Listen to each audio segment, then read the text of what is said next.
Darmo.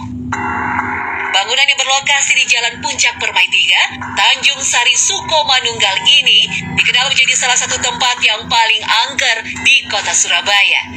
Beredar cerita, bekas rumah mewah ini disebut-sebut menjadi istana goib bagi sekawanan makhluk astral. Bahkan sebuah isu miring beredar kencang tentang kaitan kosongnya bangunan dengan sosok goib yang meminta tumbang. Sebenarnya apa yang menjadi penyebab bangunan megah berlantai 2 ini kosong begitu saja? Untuk menjawab teka-teki tersebut, tim Secret Story ditemani oleh seorang petugas keamanan komplek akan melakukan penelusuran. Untuk masuk ke dalam rumah, kami harus berjalan melewati semak belukar yang mengepung bangunan ini. Dulu ada yang jaga, dia nggak tahu ya ada makhluk gaib atau apa. Dia lari ke pos, ketakutan. Terus setelah itu dia resign, nggak mau jaga. Meskipun tak dihuni kurang lebih 30 tahun lamanya, beberapa bagian bangunannya masih terlihat kokoh. Tembok beton dan pilar-pilar berukuran besar seolah menegaskan jika bangunan ini dulunya adalah sebuah hunian mewah. Namun sungguh disayangkan karena ulah orang-orang yang tak bertanggung jawab membuat rumah ini menjadi rusak parah. Kalau setahu Pak Sirin dulu, gimana sih Pak ceritanya kok bisa rumah hantu Darmo ini kok bisa sampai bolong-bolong, hancur, kosong gini? Karena dulunya kan katanya berpenghuni ya. Nah kalau yang Bapak tahu gimana sih Pak ceritanya? Sepengetahuan saya ya, ini rumahnya sebenarnya bagus. Tadinya ya? Ya, tadinya bagus. Setelah itu tidak ada yang jaga, dijarah orang.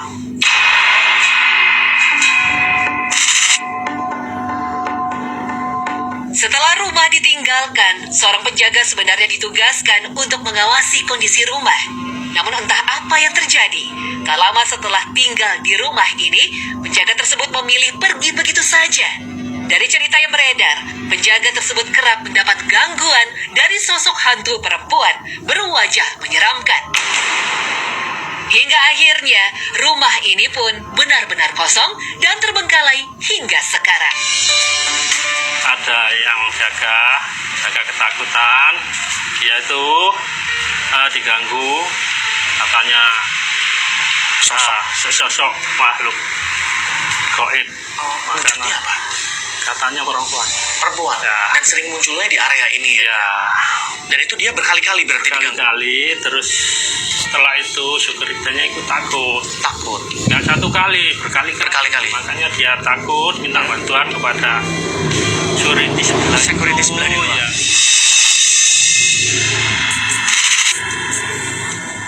Pak Sirin lalu mengajak kami untuk menuju ruang bawah tanah.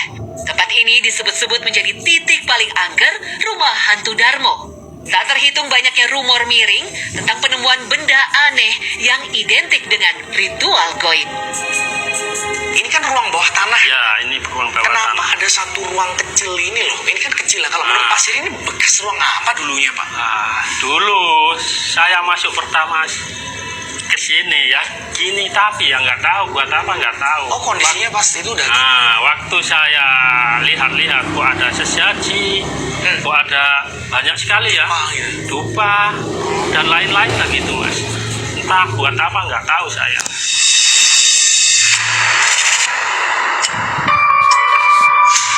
Sempat berhembus kabar jika ruang kecil dan gelap ini adalah ruang ritual pribadi sang pemilik rumah. Tetapi Pak Sirin menepis rumor tersebut. Dirinya menjelaskan jika temuan benda-benda aneh di dalam bilik ini adalah ulah dari sejumlah oknum. Mereka sengaja memanfaatkan rumah kosong ini untuk melakukan ritual yang tidak jelas.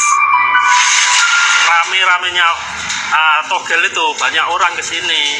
Ya minta togel kemungkinan. Oh, di sini? Di sini ya. Tapi setelah rumah udah kosong ya? Iya, rumah betul. Kosong dimanfaatin sama orang-orang. Betul.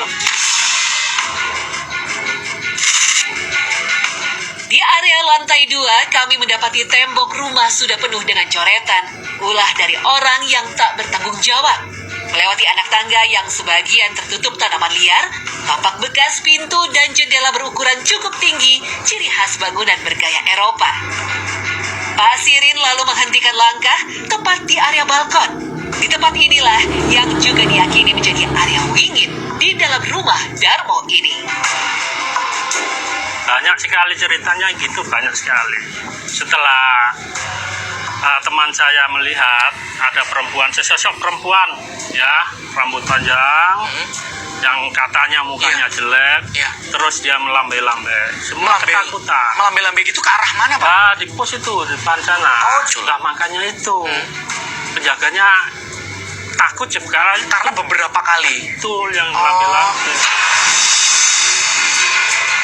Tapi kalau menurut Pak Sirin, di area lantai atas ini selain sosok perempuan tadi masih ada lagi, Pak? Ada.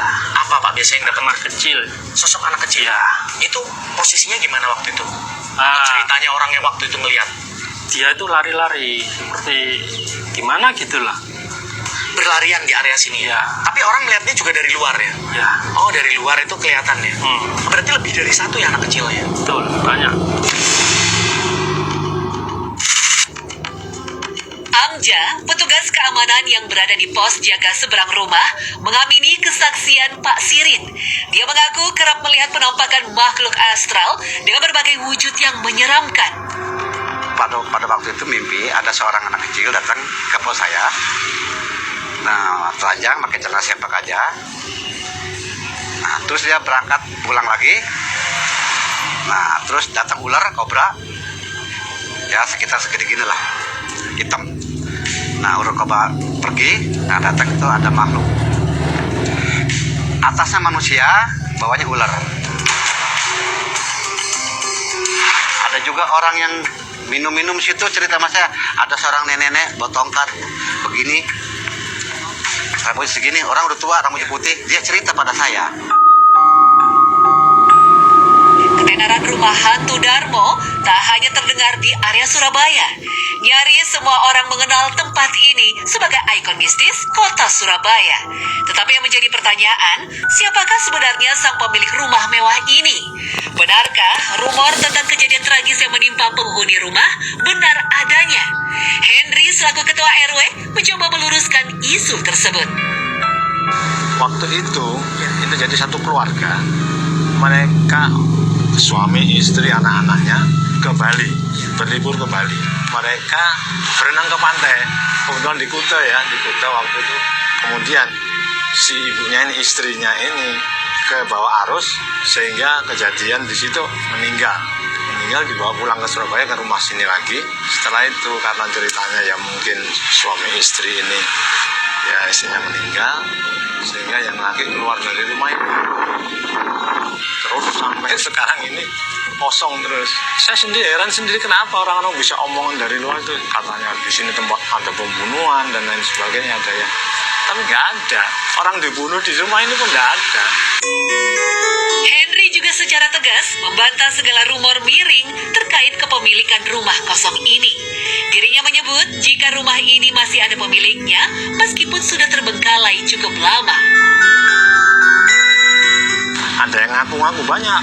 Mereka yang mengaku bahwa ini hanya ada yang bawa surat juga katanya dari pengadilan dia dimenangkan. Dan ini sebenarnya rumah ini bukan rusak karena rusak sendiri, juga banyak yang diambil. Waktu itu diambil orang-orang, dicuri semua.